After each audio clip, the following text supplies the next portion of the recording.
नमस्ते, मेरा नाम अंशुमान है और अभी आप सबके साथ में एक बहुत ही इंपॉर्टेंट टॉपिक लेकर के आया हूं, जिसमें कि हम लोग यूपीएससी प्रीवियस ईयर क्वेश्चंस को डिस्कस कर रहे हैं, एसए को डिस्कस कर रहे हैं। जो यूपीएससी एस्पिरेंट है उनके लिए भी बहुत फ़ायदेमंद है, जो यूपीएससी एस्पिरेंट नहीं है, सिर्फ अपनी नॉलेज को बढ़ाना चाहता है, उनके लिए भी ये वीडियो बहुत महत्वपूर्ण है। लेकिन उससे भी महत्वपूर्ण है कि आप इस वीडियो को एंड तक देखें, क्योंकि मैं देखता हूँ लोग क्लिक करते हैं, उसका छोड़ करके चले जाते हैं। तो यदि आपको ये वीडियो पूरी नहीं देखनी है तो आप अभी छोड़ करके चले जाएँ। यदि देखनी है, आपके पास समय नहीं है, तो इसे लाइक करके रख ले, वॉच लेटर में वो डाल के रख ले, ताकि आप इसे दोबारा देखिए और देखिए तो पूरा एंड तक देखिए, तभी आपको बहुत मज़ा आएगा।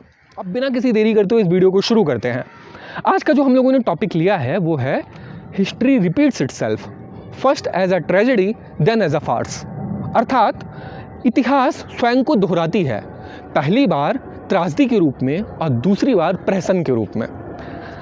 अब इसमें आपको एक शब्द समझ नहीं आ रहा होगा, इंग्लिश वालों को भी हिंदी वालों को भी। इंग्लिश में शब्द है फार्स और हिंदी में शब्द है प्रहसन। जिसकी इंग्लिश बहुत अच्छी है उसे समझ आ जाएगा, जिसकी हिंदी बहुत अच्छी है उसे समझ आ जाएगा। सामान्य बच्चे को थोड़ी कठिनाई हो सकती है। देखिए, प्रहसन का अर्थ होता है नाटक, और सेम वही अर्थ होता है अंग्रेजी में भी फार्स का, मतलब कि नाटक। तो क्या इतिहास, प्रश्न है कि जो इतिहास है वो पहली बार त्रासदी के रूप में अपने आप को रिपीट करती है और दूसरी बार नाटक के रूप में रिपीट करती है? इस विषय के ऊपर आपको लिखना है। अब सोचिए, सोचना हमें किस प्रकार से है। आपके पास ये विषय आया, आपके दिमाग में क्या चीज़ आया? इतिहास। इतिहास स्वयं को रिपीट करती है। ओके, रिपीट करती है। इतिहास क्या है? वो रिपीट करती है कि नहीं करती है? आपके मन में ये प्रश्न आना चाहिए, क्या इतिहास स्वयं को रिपीट करती है? ओके, करती है। करती है तो क्या पहली बार वो त्रासदी लेकर के आती है और दूसरी बार करती है तो क्या वो प्रहसन के रूप में लेकर के आती है? आपको इन सभी विषयों के ऊपर सोचना है। और जब आपने इस विषय के ऊपर सोच लिया तो आप एक बहुत ही अच्छा एक निबंध, एक बहुत ही अच्छा एस्से लिख पाएंगे। ठीक है, ओके। तो हम इसी सिलसिले को शुरू करते हैं कि इतिहास आखिर है क्या। ठीक है, इतिहास से हम क्या समझते हैं कि इतिहास का अर्थ होता है जो घटना घट चुकी हो पूर्व में, वो इतिहास। साधारण सी भाषा में कहें तो अब हम इसे 3 भागों में डिवाइड कर सकते हैं।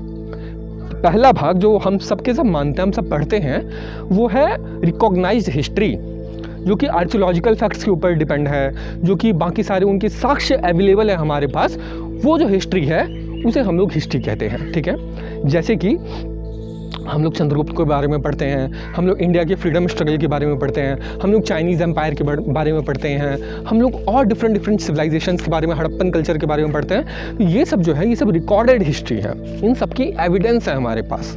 तो टाइप 1 जो हुआ वो उस प्रकार का हुआ इतिहास जिसके कि साक्ष्य हमारे पास आज के समय में उपलब्ध हैं। ठीक है, जिसे कि हिस्टोरियंस मानते हैं, जिसे कि इतिहासकार लोग मानते हैं। क्या और भी किसी प्रकार का इतिहास होता है? आप सोच के देखिए कि राजा युद्ध पे जाया करते थे। ठीक है, वो युद्ध पे गए, उनके साथ बहुत सारे सैनिक भी गए। क्या वो सबको डॉक्यूमेंट किया करते थे? देखिए, भारत की तो परंपरा ऐसी रही है कि कुछ भी डॉक्यूमेंट नहीं करते थे। कुछ भला हो कि जैन साहित्यकारों ने कुछ यहाँ पे खुद से किया है डॉक्यूमेंट, अदरवाइज हमारे यहाँ पे डॉक्यूमेंट करने की परंपरा रही ही नहीं है। ठीक है, तो ऐसी स्थिति में कोई डॉक्यूमेंट तो होता नहीं था, कोई चीज़ प्रॉपर्ली। तो क्या हुआ करता था? उनका इतिहास तो हमारे पास अवेलेबल ही नहीं है। हम जो सुनते हैं कि 4 हाथ नहीं, क्या था वो नहीं है पृथ्वीराज चौहान जी के बारे में, 4 बांस 24 गज अंगुल अष्ट प्रमाण, ताऊ पर सुल्तान है मत चूके चौहान। तो वो जो कहता है वो हमारे पास कैसे अवेलेबल? क्या उसकी रिटर्न हिस्ट्री है? नहीं, वो एक कविता के फॉर्म में, रासों के फॉर्म में है, पृथ्वीराज रासों के फॉर्म में है। वहाँ से हमें वो चीज़ प्राप्त होती है। तो क्या हम उसे इतिहास मानना छोड़ दें? क्योंकि इतिहासकार तो उसे नहीं मानती है। तो क्या जो फोकलोर हैं, आप जो सुनते होंगे अपने गांव में, आपकी दादी गाया करती थी कोई गाना, जिसमें कि आप यदि सोच के देखिए तो आपको उसमें कुछ हिस्टोरिकल फैक्ट्स मिल सकता है कि अच्छा उस समय में ऐसा हुआ था क्या? ये आपको कैसे पता? हम लोगों ने तो हिस्ट्री में ऐसा कुछ नहीं पढ़ा, किंतु उन गीतों में वो सब कुछ आपको प्राप्त हो जाएगा, उन कथाओं में वो सब चीज़ आपको प्राप्त हो जाएगा। जैसे एक उदाहरण दूं मैं, तो राजा सलहेस के बारे में हमारे मिथिला समाज में उनके बारे में गीत हैं, उनके बारे में नाटक सब किया जाता है, तो आपको प्रॉपर हिस्टोरिकल रिकॉर्ड्स आपको उनका अवेलेबल नहीं होगा। तो क्या राजा सलहेस, जो कि सो कॉल्ड लोअर कास्ट से आते थे, उनका साम्राज्य था, क्या हम उसे दरकिनार कर दे? उस चीज़ से नहीं कर सकते, क्योंकि जो फोकलोर होती है उसमें भी कुछ ना कुछ सच्चाई होती है।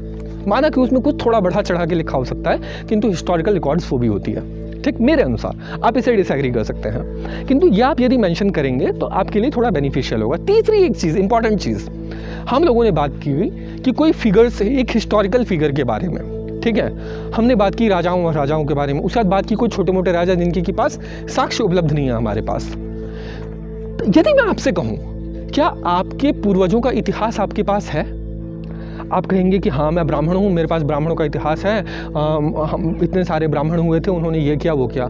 आप राजपूत होंगे, आप कहेंगे हाँ हमारे राजाओं ने, हम सब लोगों ने शासन किया, दिल्ली के ऊपर तोमरों ने शासन किया, वहाँ पे उन्होंने शासन किया, वहाँ पे उन्होंने शासन किया, ठीक है, बहुत अच्छी बात है, उनका अवेलेबल है आपके पास साक्ष्य, बहुत अच्छी बात है। किंतु यदि मैं फिर भी आपसे पूछूं क्या आप उस राजवंश से आते हैं, आप में से अधिकांश लोग कहेंगे नहीं।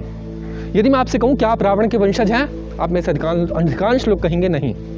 ब्राह्मण होने का, राजपूत होने का या किसी और कास्ट होने का अर्थ ये नहीं है कि आप उसी लीनिएज में आते हों, वो आपका ही हिस्टोरिकल रिकॉर्ड हो या आवश्यक नहीं। हाँ, कुछ सामूहिक रूप से ग्रुप का हो सकता है हिस्ट्री, किंतु आपके पिताजी का, आपके दादाजी का, उनके दादाजी का, उनके दादाजी का हिस्टोरिकल रिकॉर्ड आपके पास अवेलेबल नहीं होगा सामान्य तौर पर, ठीक है। कुछ लोग का हो भी सकता है, कुछ जनरेशन का। जैसे यदि मैं बात करूँ अपनी, तो हमारे मिथिला में एक परंपरा रही है कि हम लोग का हिस्टोरिकल रिकॉर्ड रहता है कि हम कौन है। हमारे पास पिछले 1500 साल का रिकॉर्ड हमारे पास मिल जाएगा कि हम कौन, हमारे पिता कौन, उनके पिता कौन, हम कहाँ से आए हैं, सब कुछ का रिकॉर्ड हमारे यहाँ पे अवेलेबल है। लेकिन सामान्य तौर पे सबके साथ ऐसा नहीं होता, पंजी प्रथा हर जगह नहीं थी। तो यहाँ पे क्या आप लोग का कोई इतिहास नहीं है, एक खुद का इतिहास, एकदम मूल पे जाने के लिए नहीं कह रहा कि हम सबके सब जो हैं वो भगवान से ही निकले हैं, वहाँ पे जाने के लिए मैं नहीं कह रहा। सामान्य तौर पे क्या आप अपने 50 जनरेशन पहले का इतिहास बता सकते हैं, जो आपके जो पूर्वज थे, एग्जैक्टली आपके पूर्वज, उन्होंने क्या क्या किया था। ऐसा तो नहीं है ना उन्होंने कुछ ना किया हो, ऐसा तो संभव नहीं है ना उन्होंने अपने जीवन में कोई ऐसा काम ना किया हो जो कि सिग्निफिकेंट ना हो, लेकिन आपको उनके बारे में अवेलेबल नहीं है। लेकिन इतिहास वो भी होती है, इतिहास वो भी है जो अभी मैं आपको पढ़ा रहा हूँ, आप देख रहे हैं, ये 2 मिनट के बाद, ये 2 मिनट पहले वाली बात इतिहास हो जाएगी। इतनी सिग्निफिकेंट नहीं है कि लोग इसे हिस्टोरिकल रिकॉर्ड की तरह यूज़ करें, जो हज़ारों साल बाद भी लोग इस सब चीज़ का ध्यान दें, किंतु इतनी तो अवश्य है कि आप देखने वाले आने वाले 2 साल तक तो याद रखें, जब तक कि यूपीएससी क्लियर नहीं हो जाता। उतनी हिस्टोरिकल चीज़ तो ये बन जाएगी, ये वीडियो उतनी हिस्टोरिक वीडियो तो ये बन जाएगी। तो ये हिस्ट्री सब में छुपी होती है, किंतु हिस्ट्री अलग अलग प्रकार की होती है। मैंने आपको 3 प्रकार बताया कि आपकी पर्सनल हिस्ट्री, आपकी कम्युनिटी की हिस्ट्री, और जो मेन हम हिस्ट्री पढ़ते हैं वो हिस्ट्री, ठीक है। तो यहाँ पे अभी हम लोगों ने देखा इतिहास क्या है। अब प्रश्न ये उठता है कि क्या इतिहास स्वयं को दोहराती है। अब यहाँ पे आपके मन में एक संशय उत्पन्न होगा कि यहाँ पे लिखा है इतिहास दोहराती है, पहली बार त्रासदी के रूप में, दूसरी बार प्रहसन के रूप में। इसका क्या अर्थ है? क्या इसका अर्थ ये है कि इतिहास पहले एक घटना हो गई, अब वो अपने आप को दोहरा रही है, त्रासदी लेकर के आएगी? मतलब मैं अभी आपको वीडियो पढ़ा रहा हूँ, वीडियो बना के आप वीडियो देख रहे हैं मेरी, मैंने रिकॉर्ड किया, ये इतिहास हो गया। आप 2 घंटे के बाद ये अपना दोबारा से रिपीट करेगा और ये त्रासदी लेकर के आएगा आपके जीवन में, और उसके बाद फिर दोबारा से ये रिपीट होगा तीसरी बार, जो कि उसके बाद ये क्या लेकर के आएगा आपके लिए? नाटक लेकर के आएगा। क्या इसमें कुछ भी सेंस है? क्या मैं सेंसलेस बातें नहीं कर रहा हूँ? डेफिनेटली कर रहा हूँ, क्योंकि यहाँ पे हम लोगों ने क्वेश्चन को ढंग से समझा नहीं। क्वेश्चन है कि इतिहास जो है वो पहली बार दोहराती है। जो पहली बार जो होता है, जैसे सपोज इन लोग का जो कहना है वो ये है, इतिहास जो होती है वो त्रासदी के रूप में आती है पहली बार, और जो दूसरी बार आती है वो प्रहसन के रूप में, वो नाटक के रूप में आती है, ठीक है। इसको हम लोग थोड़ा डिटेल में समझेंगे, वो थोड़ा आगे समझेंगे। पहले हम इसके कुछ एग्जाम्पल्स देखते हैं, क्योंकि देखिए एग्जाम में, पेपर में आपको एग्जाम्पल्स कोट करने होंगे। वहाँ पे आप जब तक उदाहरण कोट नहीं करेंगे तब तक आपके निबंध को कोई भी रिस्पेक्ट नहीं दी जाएगी, आपको बिलो एवरेज मार्क्स दे करके निकाल दिया जाएगा। यदि आपको एबव एवरेज मार्क्स चाहिए तो आपको उसमें एग्जाम्पल्स अधिक से अधिक कोट करने पड़ेंगे। तो मारना शुरू करिए एग्जाम्पल एक एक करके। मैं आपको पहला एग्जाम्पल देता हूँ। देखिए, सबसे पहले हम लोग हमेशा से देखते हैं कि एक एम्पायर जो है वो राइज करता है, बहुत अपने ग्लोरी पे जाता है, उसके बाद वापस से उसका डाउनफॉल होता है। एग्जाम्पल लीजिए, धनानंद का साम्राज्य अपने पीक पे था, ठीक। चंद्रगुप्त मौर्य कुछ नहीं था। चंद्रगुप्त मौर्य राइज करना शुरू करता है, ठीक, ऊपर की तरफ बढ़ता है। धनानंद का साम्राज्य नीचे आना शुरू करता है। चंद्रगुप्त ऊपर जाता है, धनानंद नीचे जाता है। चंद्रगुप्त का साम्राज्य एकदम टॉप पे, शिखर पे पहुंच जाता है। फिर क्या होता है? चंद्रगुप्त के बाद, अशोक के बाद साफ धड़ाम से नीचे गिरता है। पुष्यमित्र शुंग आता है। पुष्यमित्र शुंग का साम्राज्य ऊपर की तरफ जाना शुरू करता है। मौर्य वंश समाप्त हो चुका होता है। फिर शुंग वंश समाप्त होता है। उसके बाद दूसरे वंश आते हैं। ऐसे ही करते करते अलग अलग राजवंश उत्पन्न होते हैं, अपनी ग्लोरी पे जाते हैं। हर्षवर्धन का एम्पायर आता है, चालुक्यों का साम्राज्य आता है, राजराज चोला, राजेंद्र चोल जो चोला साम्राज्य, उसका अपना एक ग्लोरियस हिस्ट्री रहा है। ये सब साम्राज्य आती है, उठती है, फिर नीचे की तरफ जाती है। ठीक, यहाँ पे ये होता है कि कोई भी चीज़ जो है वो खूब ऊपर जाती है, फिर नीचे आती है। सबकी सब ऐसे ही होती है। ये हिस्ट्री है, इतिहास में यही हुआ है कि हमेशा एक ट्रेजेडी के रूप में इतिहास का अंत होता है। पहली बार जब रिपीट करती है ना, पहली बार चंद्रगुप्त का, सपोज यदि हम लोग स्टार्टिंग पॉइंट चंद्रगुप्त को माने, ठीक है, उसका साम्राज्य का पतन हुआ, हिस्ट्री ने दोबारा से उसको रिपीट किया पुष्यमित्र शुंग का साम्राज्य समाप्त करके, ठीक है, त्रासदी के रूप में आई। उसके बाद जो आप उसकी कहानियाँ पढ़ रहे हैं ना आज के समय में, चंद्रगुप्त की या फिर पुष्यमित्र शुंग की, नाटक के रूप में पढ़ रहे हैं। चंद्रगुप्त के साथ वो हुआ, उसने ऐसा किया, अशोक ने ऐसा किया, अशोक ने ये बनवाया, वो बनवाया, अपने 99 भाइयों की हत्या करवा दी, 100 तरीके की चीज़ें, ठीक है। तो आज हम लोग उसे नाटक के रूप में देख रहे हैं, किंतु history repeats itself first as a tragedy. यहाँ पे ट्रेजेडी के तौर पे उसने अपने आप को रिपीट किया, और ये बार बार बार बार बार बार कंटिन्यूअस साइकिल है जो रिपीट करता जाता है। तो ये देखा हम लोगों ने rise and fall of empires. उसके बाद एक देखते हैं कोविड आया, ठीक है। कोविड के दौरान जब पहली वेव आई तो कितना ज़्यादा हंगामा मचा, दूसरी बार फिर आई, ठीक, क्या हुआ उसके बाद? नाटक बन के रह गया, लोग वैक्सीन लेना नहीं चाह रहे, लोग सड़कों पे घूम रहे हैं, बैन लग गया कई जगह कि आप बाहर नहीं निकल सकते, लॉकडाउन भी उतना फिर भी लोगों ने मानना नहीं शुरू किया, और लॉकडाउन भी उतना सीवियरली नहीं लगा जितना कि पहली बार में था। एक मजाक बन के रह गया। वो जो मरने वालों की संख्या थी ना, वो एक स्टैटिस्टिक्स बनकर रह गई और कुछ नहीं। पहले जब 2 आदमी, 5 आदमी, 10 आदमी, 100 आदमी, 1000 आदमी मरे ना, लोग का धक धक धक धक कर रहा था कि इतने आदमी मर रहे हैं, इतने आदमी मर रहे हैं। आज देखिए तो जाकर के कौन चेक करता है? पहले आप सबके सब वर्ल्डोमीटर चेक किया करते थे, कितने लोग की डेथ हो गए, कितने कोरोना के केसेस है। आज कितने आप केसेस चेक कर रहे हैं? अपडेट वो आज भी हो रहा होगा, आज भी पता चल रहा होगा कि हज़ारों लोग मर चुके हैं कोरोना से, किंतु अब वो स्टैटिस्टिक्स बन के रह गया है, अब वो एक मात्र प्रहसन के रूप में बन करके रह गया है। कोरोना आया, इतिहास बना, एक ट्रेजेडी के रूप में आया, ठीक है, एक त्रासदी के रूप में आया कोरोना, किंतु अब जब उसके बारे में कहानियाँ बनेगी ना, तो कहानियाँ बनेगी, नाटक बनेगी कि एक ऐसा दौर था जिसने कि सब कुछ बदल करके रख दिया। ये होता है इतिहास, पहले रिपीट करती है त्रासदी के रूप में, उसके बाद रिपीट करती है प्रहसन के रूप में। और उदाहरण हम लोग लेते हैं, देखिए टेररिज्म, ठीक, टेररिस्ट अटैक होता है, पुलवामा पे हमला हुआ, त्रासदी के रूप में आया, हमारा इतिहास बन के चला गया। आज हम लोग के लिए क्या है? वो एक कहानी। आज हम लोग पुलवामा हमले के दिन, 14 फरवरी के दिन, या तो वैलेंटाइन डे सेलिब्रेट कर रहे होते हैं, जो कुछ हाइपर नेशनलिस्ट लोग हैं वो कुछ कविता गा लेते हैं, ठीक है। मेरी भी एक कविता है पुलवामा हमले के ऊपर, बहुत अच्छी कविता, मुझे बहुत उस पर प्रशंसा मिली है लोगों की, आप उसे सुन सकते हैं, खैर बाद में बात की बात है वो, किंतु होता यही है, वो एक नाटक बन के रह जाता है। हर साल लोग कैंडल मार्च निकाल लेते हैं, कुछ उनके लिए थोड़ा सा सोच लेते हैं, वो त्रासदी पहली बार होती है, दूसरी बार वो प्रहसन का रूप ले लेती है, एक नाटक का रूप ले लेती है, ठीक है। एक और एग्जाम्पल लेते हैं, आइस एज। क्या आपको सुना है कभी, जो कि पहले आइस एज हुआ करती थी, उसके बाद क्या हुआ? आइस एज ख़त्म हुआ, नॉर्मल लाइफ चलना शुरू हुआ, ठीक। जब आइस एज थी वो कितनी टॉर्चरिंग समय रहा होगा लोगों के लिए। ऐसा तो नहीं वहाँ पे उस समय कोई प्राणी नहीं रहे होंगे, उस टाइम पे पोलर बियर भी नहीं रहे होंगे, ऐसा तो नहीं है, बहुत सारे प्राणी रहे होंगे, ठीक है। तो ऐसी स्थिति में कितना संघर्ष का सामना करना पड़ा होगा मानवता को, ये सोचिए। त्रासदी के रूप में आया था वो आइस एज, किंतु फिर आज हम उसे कहानियों में पढ़ते हैं, आज हम लोग उसे साइंस की बुक्स में पढ़ते हैं, हिस्ट्री की बुक्स में पढ़ते हैं, ठीक है। तो इतिहास वही चीज़ है, पहली बार जब आती है ना तो त्रासदी के रूप में आती है, बाद में उसे कहानी बना करके लोग याद करते हैं। ये कुछ इंपॉर्टेंट पॉइंट्स हैं। और कोई एग्जांपल हो सकता है क्या? देखिए अभी ऊपर प्लेन जा रहा है, ये बार बार प्लेन जा रहा होता है, बार बार हर वीडियो में आपको कहता हूँ, इस वीडियो में भी कह रहा हूँ, प्लेन जा रहा है ऊपर से। जब ट्विन टावर के ऊपर ये क्रैश हुआ था ये प्लेन यूएसए में, उस समय ये त्रासदी थी, 9/11 का हमला हुआ था, शायद 9/11 का ही हुआ था ना, कमेंट करके बताइए, मुझे याद नहीं आ रहा एग्जैक्टली। ट्विन टावर टूटा था, ठीक है। मैं ट्विन टावर क्यों कह रहा हूँ, ये ट्विन टावर तो अभी नोएडा में टूटा है, शिट, ओके।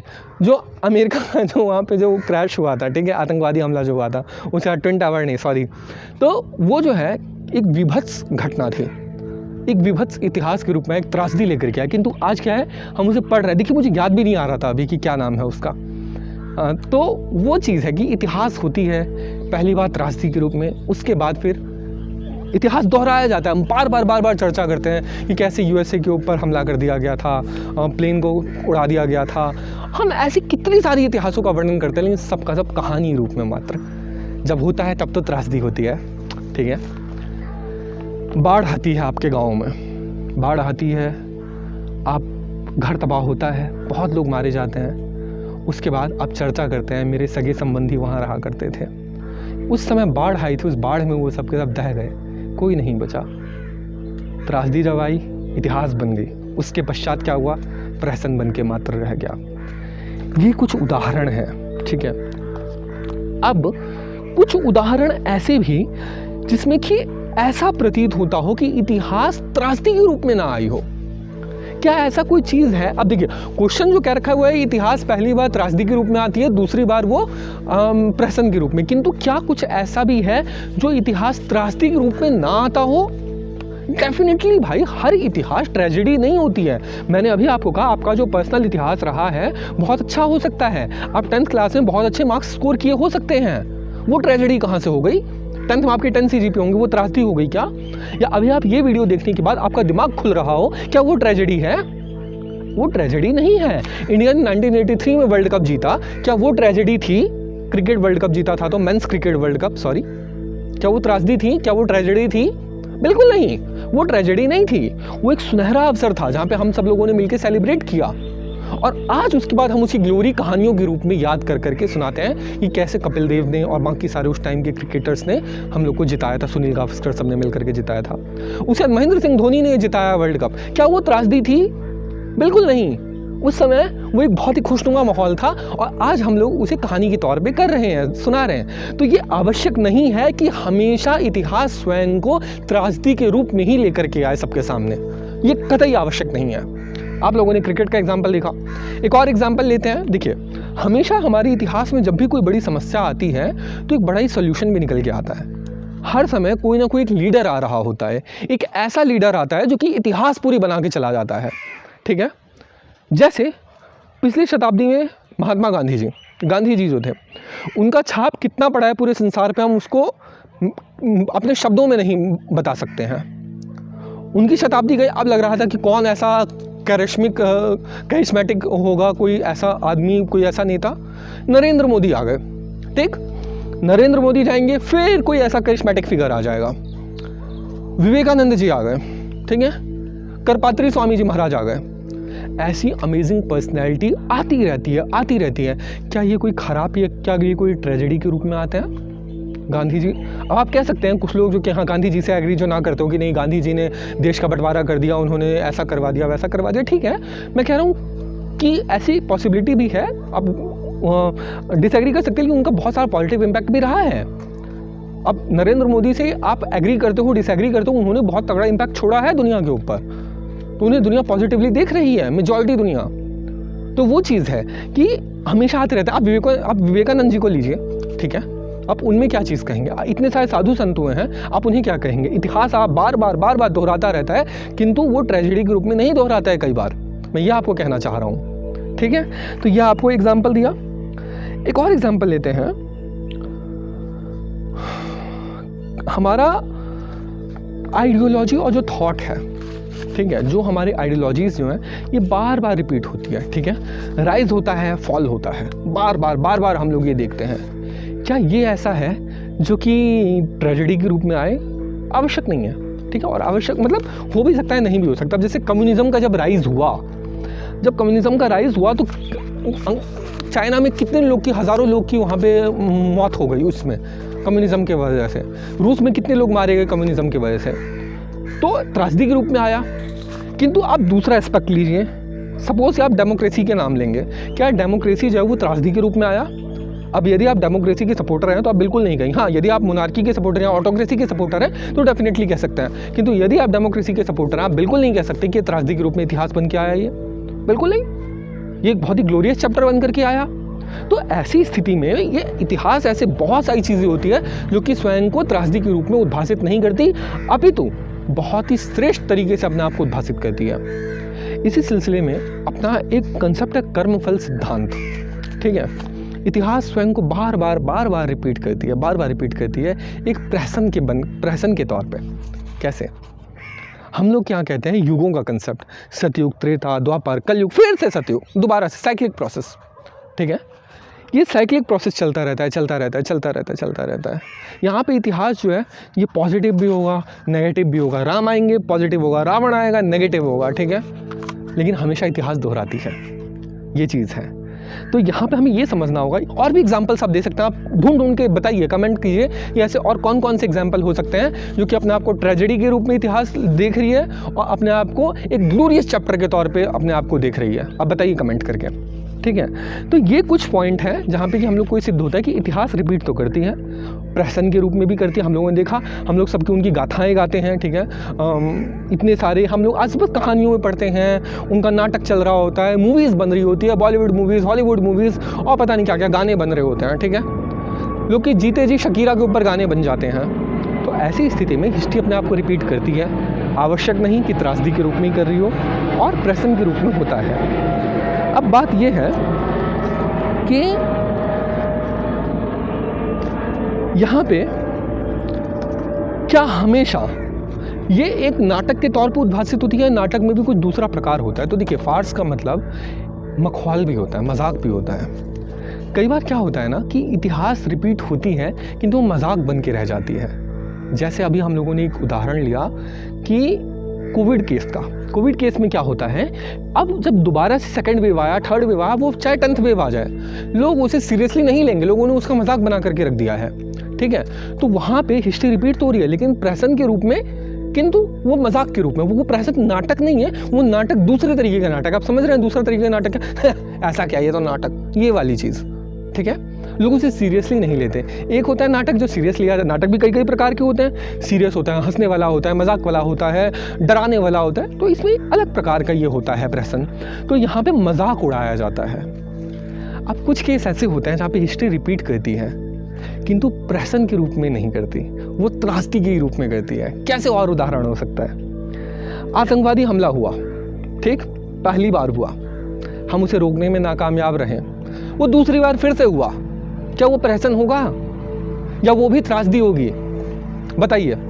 यदि अभी पठानकोट में हमला होता, आतंकवादी हमला, फिर पुलवामा में हमला होता, आतंकवादी हमला, क्या पुलवामा वाला या पठानकोट वाला या इससे पहले और जितने आतंकवादी हमले हुए, क्या वो सारे प्रहसन थे?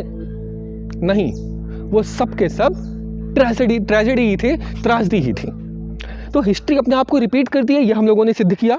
ठीक, हमेशा आवश्यक नहीं कि वो एक त्रासदी के रूप में हो। ठीक है, यह हम लोगों ने सिद्ध किया। कुछ केस में ग्लोरियस भी हो सकता है। दूसरी चीज़, जब वो दोबारा रिपीट करती है तो आवश्यक नहीं कि वो प्रहसन के ही रूप में हो, वो त्रासदी के रूप में भी कर सकती है स्वयं को उद्भासित। पहली बार भी त्रासदी, दूसरी बार भी त्रासदी। उसमें हम लोगों ने एग्जाम्पल लिया टेररिस्ट का, टेररिस्ट अटैक। और एग्जाम्पल कुछ हो सकता है क्या? डेफिनेटली हो सकता है। अब देखिए, गाँव में बाढ़ आती है, ठीक, पहली बार बाढ़ आई, हज़ारों लोग मरे, दूसरी बार बाढ़ आई, फिर से हज़ारों लोग मरे। अब क्या आप उसे नाटक कह देंगे? क्या वो नाटक चल रहा है? नहीं, बिल्कुल नहीं। वहाँ पे वो भी त्रासदी ही है। लाखों लोग की जान जाती है, हज़ारों लोग की जान जाती है। जितने नेचुरल कैलेमिटीज़ होते हैं, बार बार रिपीट होती है नेचुरल कैलेमिटीज़, किंतु बार बार लोग मरते हैं उसमें। आप उसे नाटक नहीं कह सकते, वहाँ पे आप उसे त्रासदी ही कहेंगे। तो history repeats itself, first as a tragedy, then as a tragedy, again as a tragedy. ये भी एक स्टेटमेंट निकला। History repeats itself, first as a glorious past, then as a farce. ठीक है, ये भी आप कह सकते हैं। History repeat itself, first as a tragedy, then as a farce, ये भी कह सकते हैं। आप इसमें कई प्रकार के परम्यूटेशन कॉम्बिनेशन बना सकते हैं। आप ये सोचिए किस किस प्रकार के परम्यूटेशन कॉम्बिनेशन बना सकते हैं, आप वो सोचिए और वो एग्जाम्पल कोट कीजिए आप इसमें नीचे। ठीक है, एक और एग्जाम्पल हम लोग लेते हैं कि माइग्रेशन का, ठीक है, या डेमोग्राफिक डिविडेंड का। अब देखिए, हम लोग आज देख रहे हैं, एक समस्या से जूझ रहे हैं कि डेमोग्राफिक डिविडेंड चेंज हो रहा है। डेमोग्राफी जो है ना, वो चेंज हो रही है। जहाँ पे जिसकी पॉपुलेशन है, वहाँ पे उसकी पॉपुलेशन ना होने के बजाय दूसरे लोग आके कोलोनाइज कर रहे हैं। ये पहले भी होता था, आज भी हो रहा है, बहुत तेज़ी से हो रहा है, लेकिन हम लोग इसे सीख नहीं ले रहे हैं। ठीक है, आपकी बहुत तेज़ी से डेमोग्राफी बदल रही है। आप इंग्लैंड का जाकर डेमोग्राफी चेक कीजिए, इंग्लैंड में आप लंदन का जाकर डेमोग्राफी चेक कीजिए, आपको पता चलेगा वहाँ पे डेमोग्राफी किस हिसाब से बदल रही है, क्या डेमोग्राफी बदलना सही है, क्या इसका पॉजिटिव इम्पैक्ट रहा है इतिहास में, नहीं। किंतु फिर भी हम लोग इतिहास से सीख नहीं रहे हैं, तो ये फिर से एक कहानी बन के आएगी और आपका मजाक बना करके जाएगी, क्योंकि हम लोगों ने इस बात पे ध्यान नहीं दिया। माइग्रेशन होना गलत नहीं है, माइग्रेशन हमेशा होता है, हमेशा होता रहेगा, किंतु डेमोग्राफी चेंज अगर हो जाए पूरी की पूरी तो उसमें ज़रूर समस्या है। पूरी ईरानियन पॉपुलेशन जो थी वो समाप्त हो गई, पहले वाली। अमेरिका में रेड इंडियन समाप्त हो गए, जो ऑस्ट्रेलिया है, ऑस्ट्रेलिया में एबोरिजिनल्स जो हैं वो समाप्त हो गए, कोई नहीं बचा। क्यों? ऐसा क्यों हुआ? क्योंकि बार बार हिस्ट्री वो रिपीट होती है, लेकिन लोग उसके लिए ध्यान नहीं देते, काम नहीं करते। जब उसके लिए कुछ काम नहीं करते या कर नहीं पाते तो यही होता है, वो मजाक के रूप में आ जाती है, आपका अस्तित्व मिट जाता है। यदि आपको अपना अस्तित्व बचा करके रखना है तो आपको इतिहास से प्रेरणा लेनी होगी। यदि आपको स्वयं को सुरक्षित रखना है तो आपको इतिहास को समझ करके आपको उसकी तरह इम्प्लीमेंट करना होगा, अन्यथा आप अपने आप को स्वयं को सुरक्षित नहीं रख सकते। अब बात ये आती है कि यहाँ पे हम लोगों ने एग्जाम्पल देखा टेररिस्ट अटैक का, हम लोगों ने एग्जाम्पल देखा डेमोग्राफी चेंज का। उसके बाद फिर कुछ और भी चीज़ होती है जिसमें कि वो मजाक बन करके आती है, जैसे कि आपका कल्चर। अब ये कल्चर को बार बार मिटाने का प्रयास किया गया, ठीक है। आप देखिए आज कितने पारसी दुनिया में हैं, आप देखिए कितने यहूदी दुनिया में हैं शेष, ठीक है। आप देखिए कितने और अधिक जो पेगन्स हैं वो अवेलेबल हैं दुनिया में। कितने पेगन्स हैं वहाँ पे, जो ग्रीस के पेगन्स थे, कितने अवेलेबल हैं? कोई नहीं मिलेगा। यजीदीज कितने बचे हैं? बहुत कम। क्यों ऐसा हुआ? क्योंकि उन लोगों ने अपनी हिस्ट्री से कोई सीखने का प्रयास नहीं किया, ठीक है। तो आज वो मजाक के तौर पे उद्भासित होगा। History will repeat again. जो अपने कल्चर का ध्यान नहीं देगा उसकी हिस्ट्री दोबारा रिपीट होगी और मजाक के तौर पे रिपीट होगी और उसका अस्तित्व को समाप्त कर दिया जाएगा। तो कल्चर को बचाने के लिए आपको ये काम करना है कि हिस्ट्री को ध्यान देना है कि हिस्ट्री कैसे वर्क करती थी पहले और आगे हम उससे कैसे बच सकते हैं, ठीक है। धर्म के केस में भी सेम ऐसा ही होता है। आपका कोई धर्म है, ठीक है, आपको यदि उसे बचा के रखना है तो वहाँ पे आपको इतिहास को देखना पड़ेगा कि इतिहास में उस धर्म के साथ क्या हुआ था पहले, ठीक है। उसके बाद अब हम उसके अनुसार हमें वो लेना है कोई भी निर्णय। ये सब चीज़ें हैं जहाँ पे कुछ ऐसी चीज़ें मैंने आपको बताया जहाँ पे कोई एक्शन लिया ही नहीं जाता। यहाँ पे तो मैंने बताया जहाँ पे एक्शन लिया जा सकता है हम लेते नहीं हैं। लेकिन दूसरा एग्जांपल जहाँ पे हम एक्शन ले ही नहीं सकते, नेचुरल कैलेमिटीज़ के केस में हम वहाँ पे कोई एक्शन ले ही नहीं सकते, हम वहाँ पे मजबूर हैं, ठीक है। तो वहाँ पे क्या होगा उस स्थिति में? ट्रेजेडी विल रिपीट अगेन, ठीक। दो केस हम लोगों ने लिया, ध्यान से समझिए। पहली चीज़ जहाँ पे हम कुछ कर सकते हैं किंतु करते नहीं है, वहाँ पे भी ट्रेजेडी ही होगा, ठीक है। जहाँ पे हम कुछ कर ही नहीं सकते वहाँ पे भी ट्रेजेडी ही रिपीट होगा, ठीक है। ये सारी चीज़ें आप कोट करिए, अलग अलग केस बना करके, अलग अलग सिनेरियो बना करके। और ये वीडियो बहुत लंबी नहीं रहेगी, यहीं पे हम इसे एंड करते हैं। आई होप कि आपको वीडियो बहुत पसंद आई होगी। यदि पसंद आती है तो प्लीज़ लाइक शेयर सब्सक्राइब सब कुछ कर दें और एकदम धागा खोल दें, ठीक है। जो मूवी आपने देखी होगी बहुत मज़ा आएगा, मुझे पता है, ठीक है। नहीं समझ आया कमेंट करके बताइए क्या समझ नहीं, आपको दोबारा से उसके ऊपर मैं समझाने का प्रयास करूँगा। मिलते हैं आपसे दूसरे वीडियो में, तब तक के लिए बाय।